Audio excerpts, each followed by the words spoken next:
Hey everyone, welcome back to CorpHealth's YouTube channel.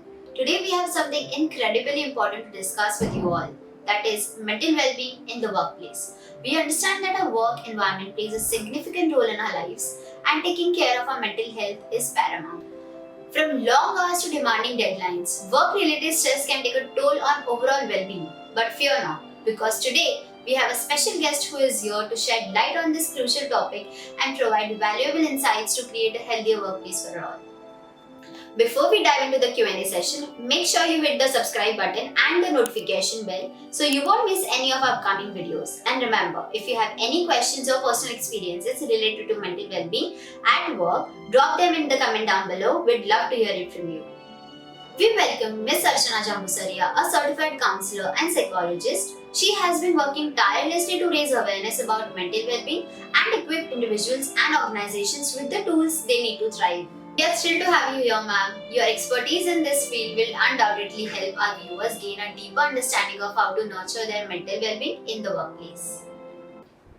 Thank you so much having me here today. I'm truly honored to be a part of these conversations, and I hope that together we have empowered everyone to prioritize mental health in their professional lives. Bhushan Patil from Marisk Line India Private Limited, and he's asking how can employees effectively communicate their mental health needs to their HR or supervisors department without fear or stigma or negative consequences. Also, how can companies promote a culture of supported, valued, and encouraged to prioritize their mental health? When you go to the HR, your superior, to whatever the way you have the issues regarding your mental health, do not say that I'm feeling anxiety or I'm feeling depression or something like that. Well, better you say about your symptoms. You discuss your symptoms, because they will also understand that what kind of the problem you are having, like from where it is coming out and how they can be helpful. If you tell that, oh, I'm having anxiety or I'm having a panic issue, they can't be helpful to you because they don't know from where this anxiety comes. And many times everybody has a different definition of the anxiety or depressions or panicness or whatever you can say that. So better you just go and discuss with about your things in a very nicely. You tell about your concerns, you say about your intentions about it, and what you are going through, when you are going through.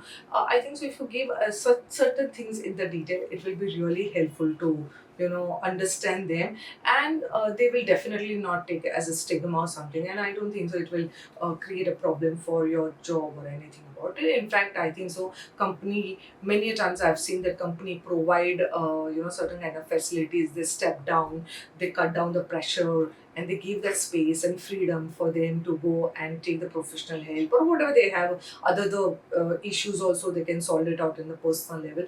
Definitely they are being very helpful to that. So don't take it as that they will take it as a stigma or it will be creating a problem in your job or something, or your image or goodwill, because everyone goes through. Even the kindergarten kid also have some kind of the stress or anything like this. So just I think so it will be very easy way to say to your superior or HR.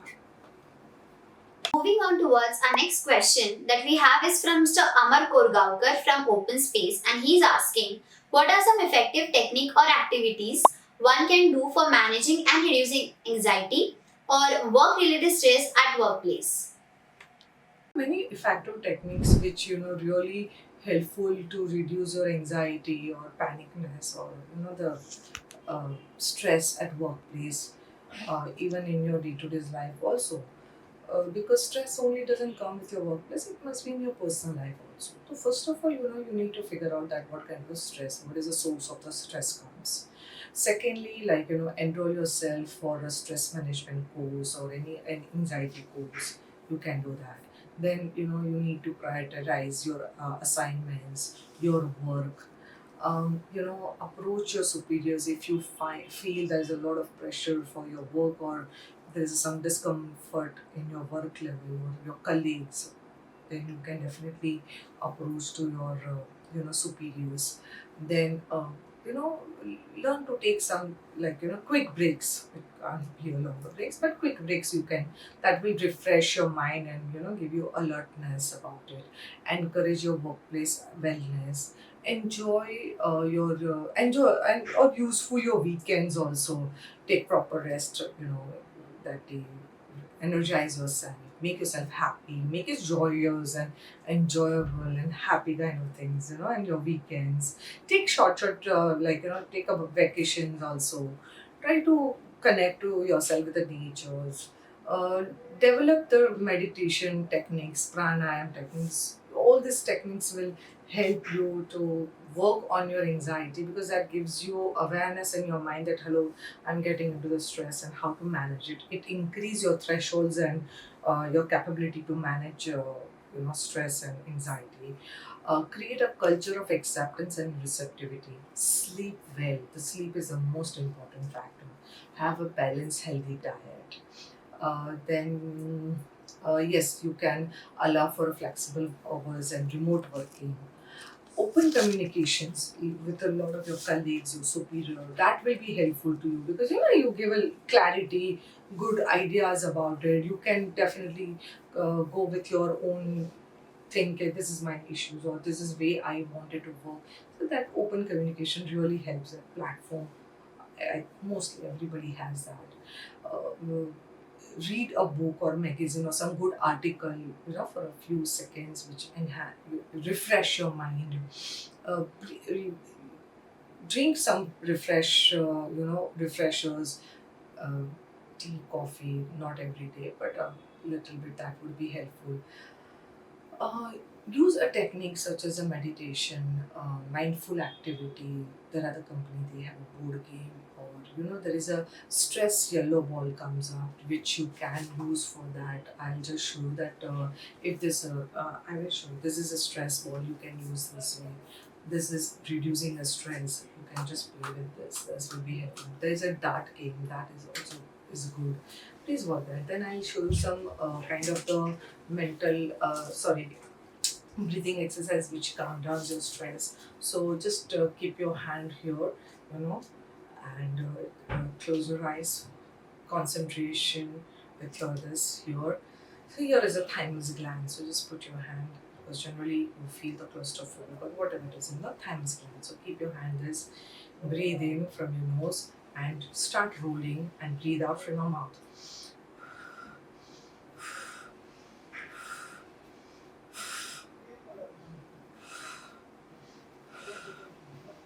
So what we did, 5 times clockwise, 5 times anti-clockwise. You can do that way.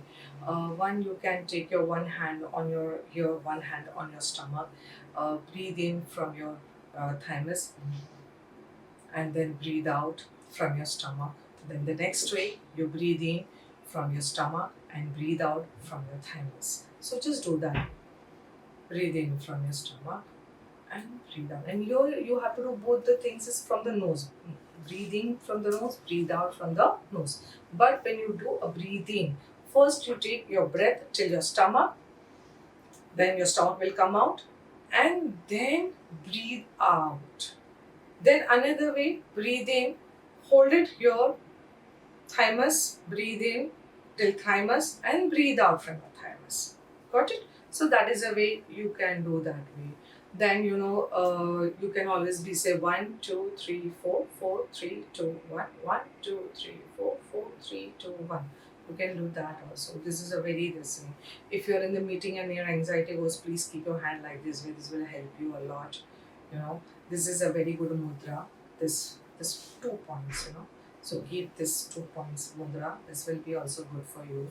Uh, Breathing exercise may, many a times when you are in meeting or something, you can't just sit the meeting. You can keep your hand and you concentrate on your breath here. Your mind should be in the list. I know you have to listen to the thing also, but definitely some part of your mind can concentrate here. Breathe in, breathe out. Feel your breath. Because when you take breath from both the nostrils and when you breathe out from the nostrils, you will be, your body systems, your nervous systems will go on the calmness. That will be helpful. Drink more water. This is a very good about it. That will also help you. Walk step by step. Listen the music.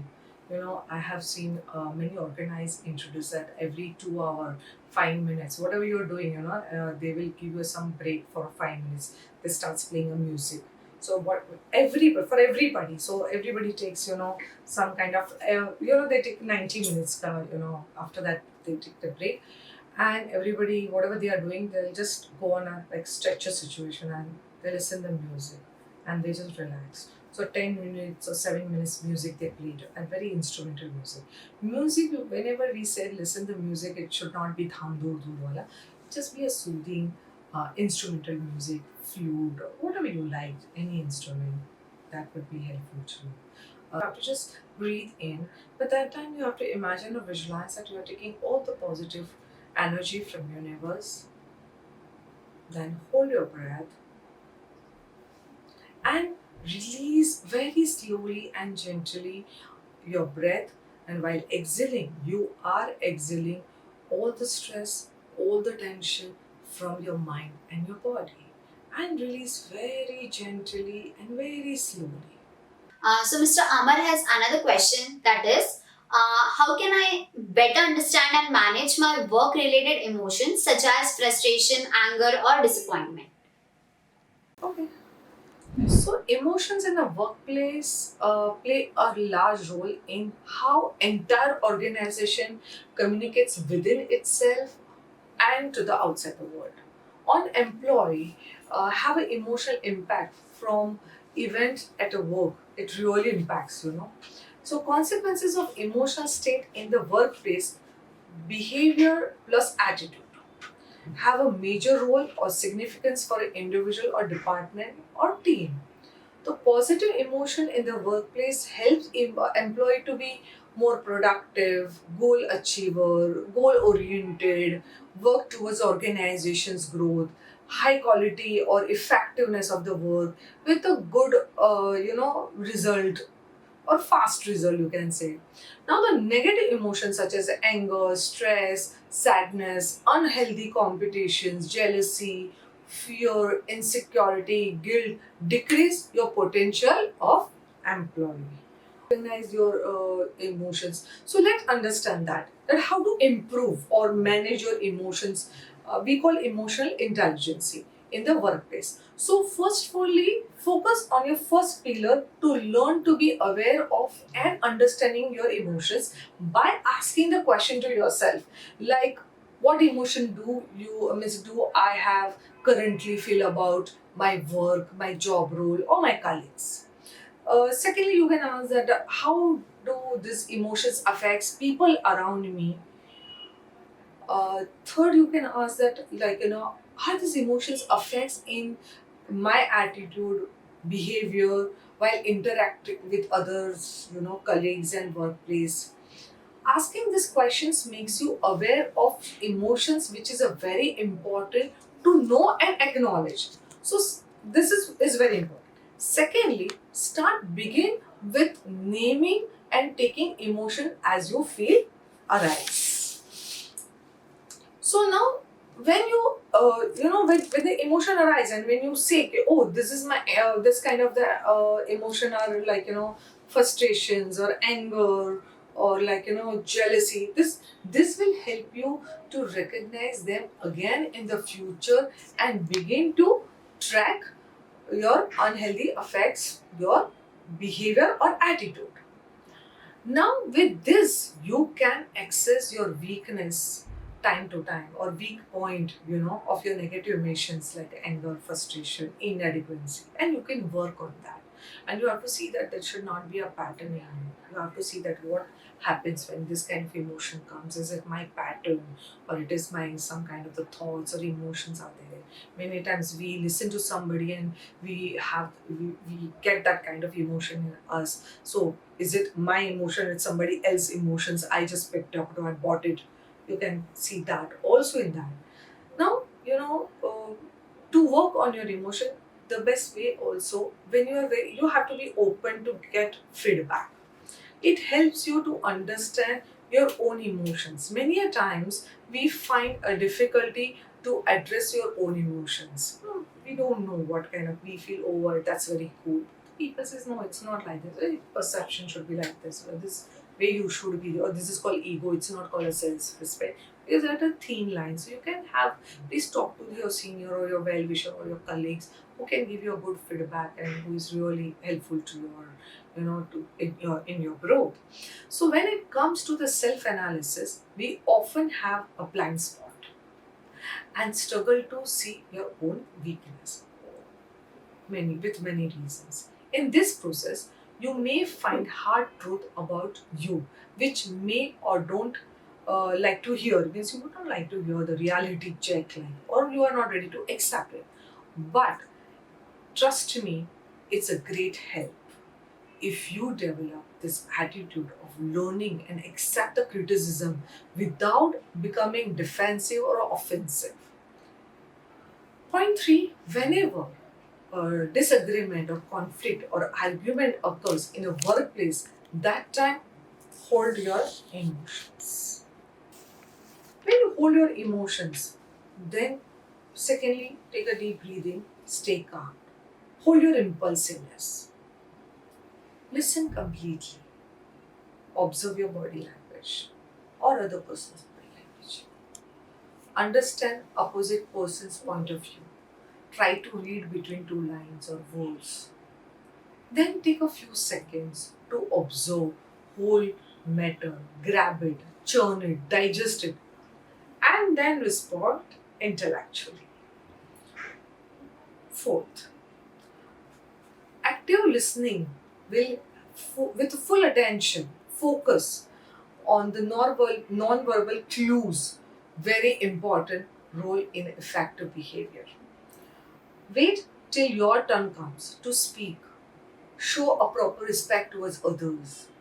Huh. So you need to practice these all points on a daily basis. It can't be like that. You have to practice. Then it comes into your nature or your pattern. Now remember things like it is very important for everybody to understand this thing. Okay, workplace is not here to make your relationship. It's there you are coming here to work and you go back home. It's not you make relatives here. Relationship is your personal relationship. You are not here. So in that process you need to learn to respond, which is comes from your intellectual level, then not to react. That comes from your emotional contact. Remember this. If you remember, it will be very easy for you to manage your own emotions. Next up, we have the question from Ms. Janvi Malge, Senior Manager Quantum, and she is asking, how can I navigate difficult relationships or dynamics with colleagues or superiors? So difficult bosses and colleagues can make your life miserable. Difficult relation takes birth from conflict of interest, ego clashes, strong thought process, not want to understand your other person's point of view, your own personal grudges, not open for new ideas. There's a lot of things, the past experience, whatever you. Now, difficult colleagues and bosses come in all the shapes and sizes, including bullies, bad mouthing, slacker. Slackers means they do nothing, but they just wanted to criticize. So they just wanted to put you down. They wanted to show you infinity, whatever it says.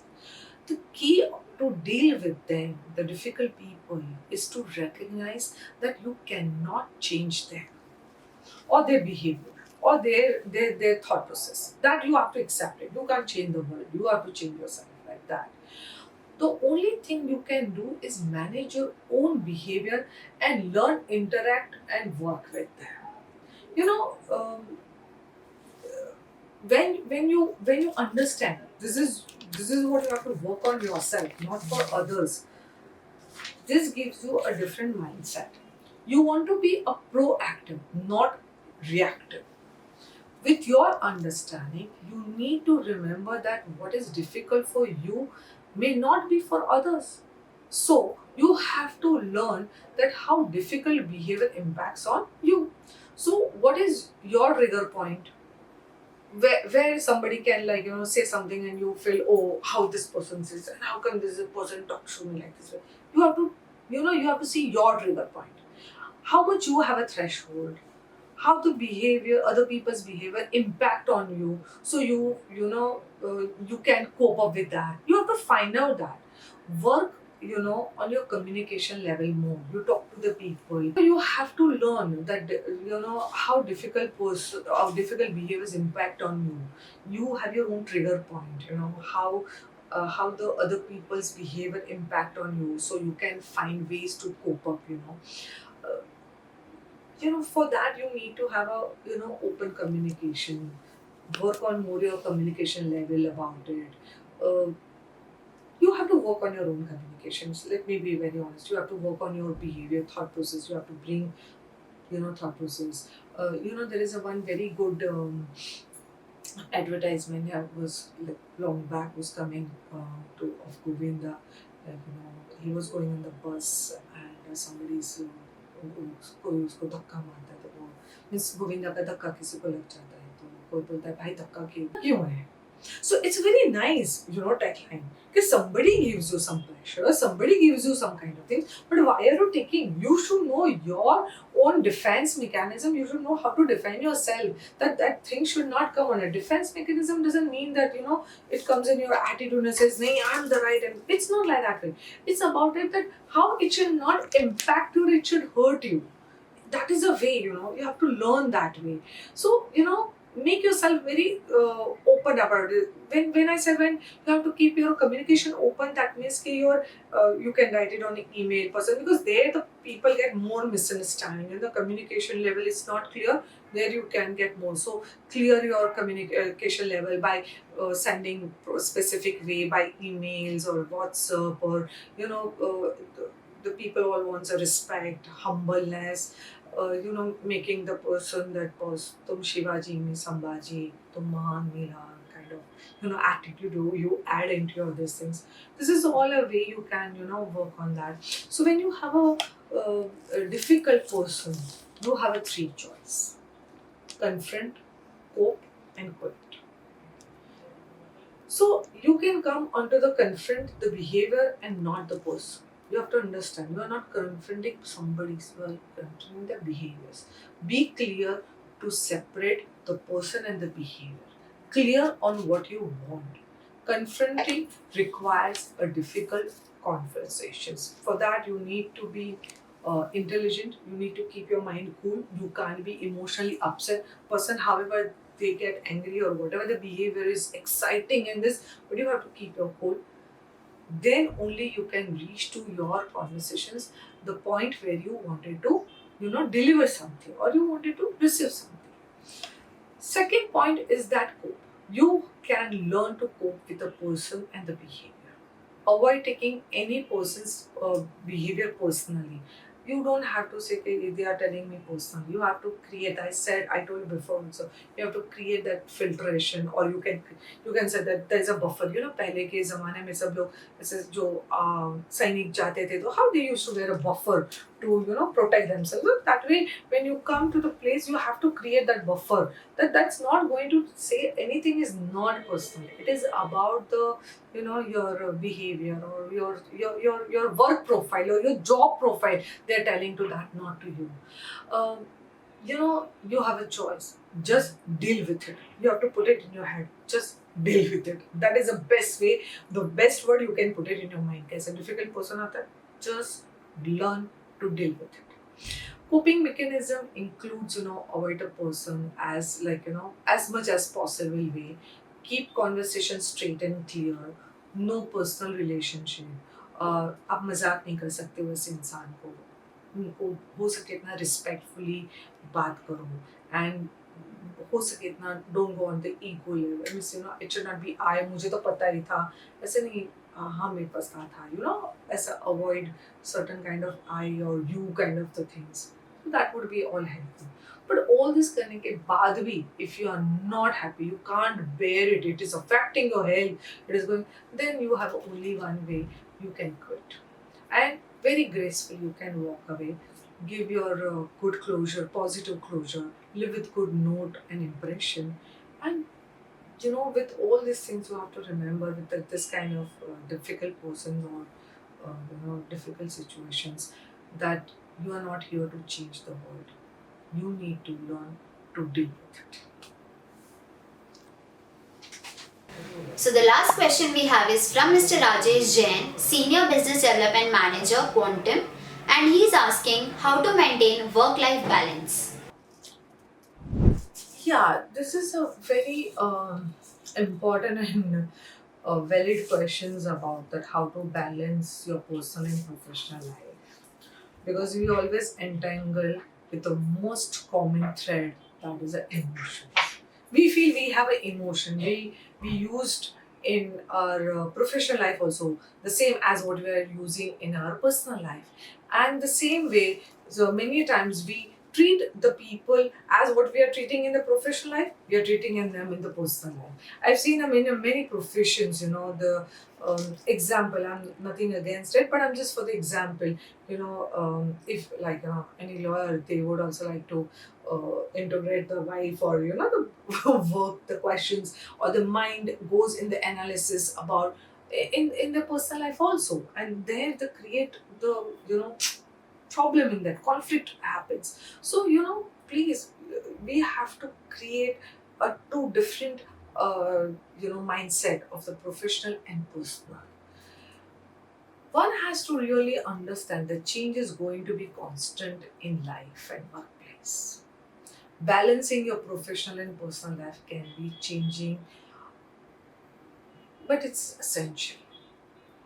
One has to be always prepared in mind for uncertainty in the life. Work life balance is the state of equilibrium where a person equally prioritizes the demand of one's career and the demand of a personal life.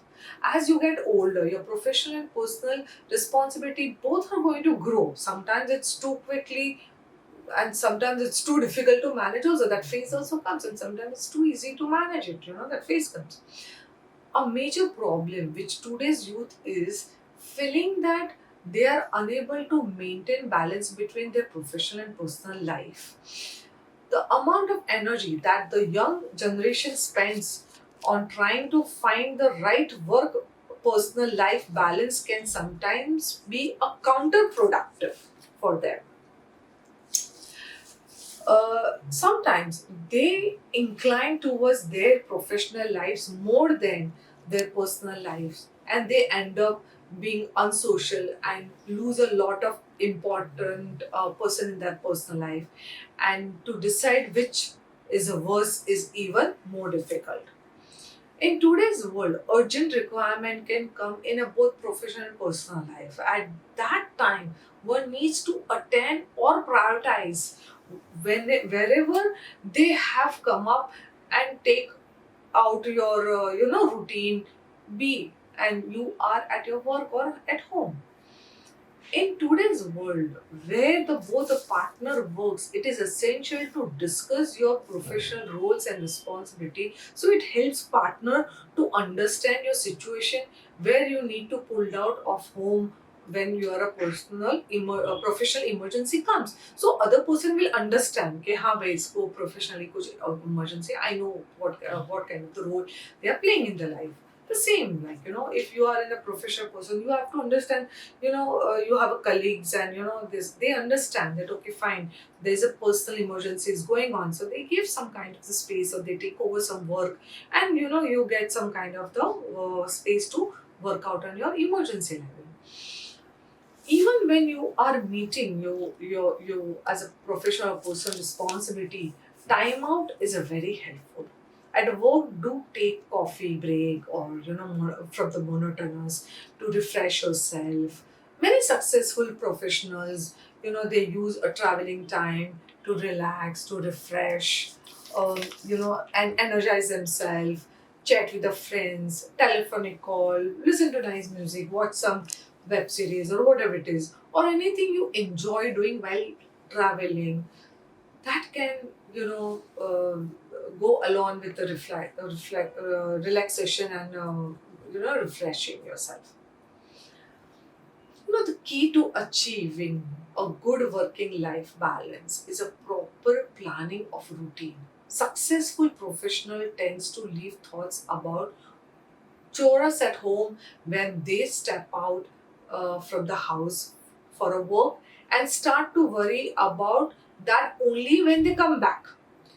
In the same manner, they tend to leave their professional thoughts on their work desk the moment they step out from the office of the day, and they pick up the same up in the next morning when they resume their work. Is a very important thing to note here that applies to your normal life. Now, need to remember that everyone has an equally important duties and responsibility towards family and organizations or companies or professions, you can say.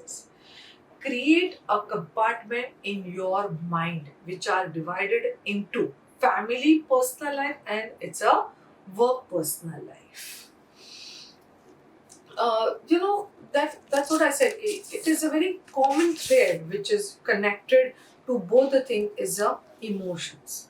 If these emotions, if you apply both the ways, or your attitude or your perceptions applied in both the ways, same level, same way, it can't work. It is 101% conflict is going to happen.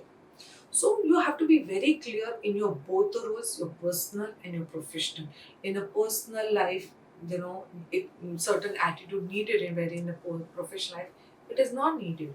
So in certain professional life, you need to be like a scrutiny way. Yeah, you have to have that kind of things. Where in a personal life, you don't need to be. So you have to be understand this kind of your attitude, your perceptions, your emotions, which should not be entangled. And again, I'm saying, please, workplace is not the place where you are creating relatives.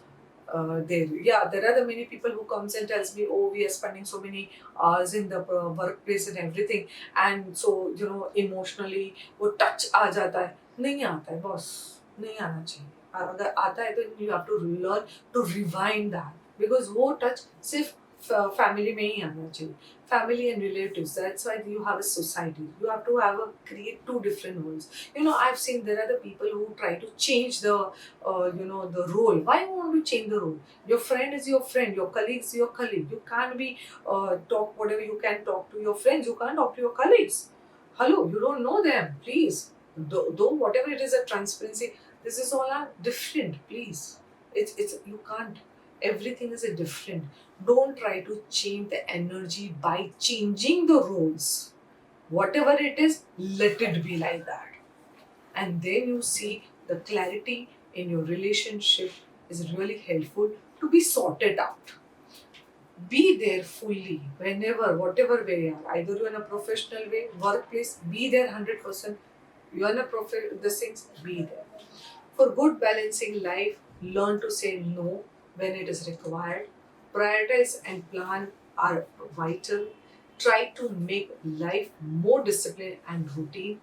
And whenever you are, and one thing most important, come out from your procrastination zone, because I've seen that there are so many people, they go into the procrastination zones. घर पे हैं तो घर पे हाँ जाते हैं करते हैं.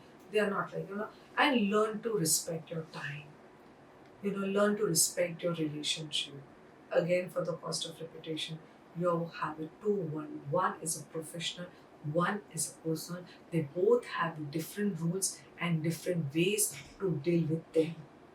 If you keep these things very sorted out, your life is much. Thank you so much everyone for watching this video. We hope this video has helped you in some way. For more such videos, stay tuned and subscribe to our YouTube channel. Thank you.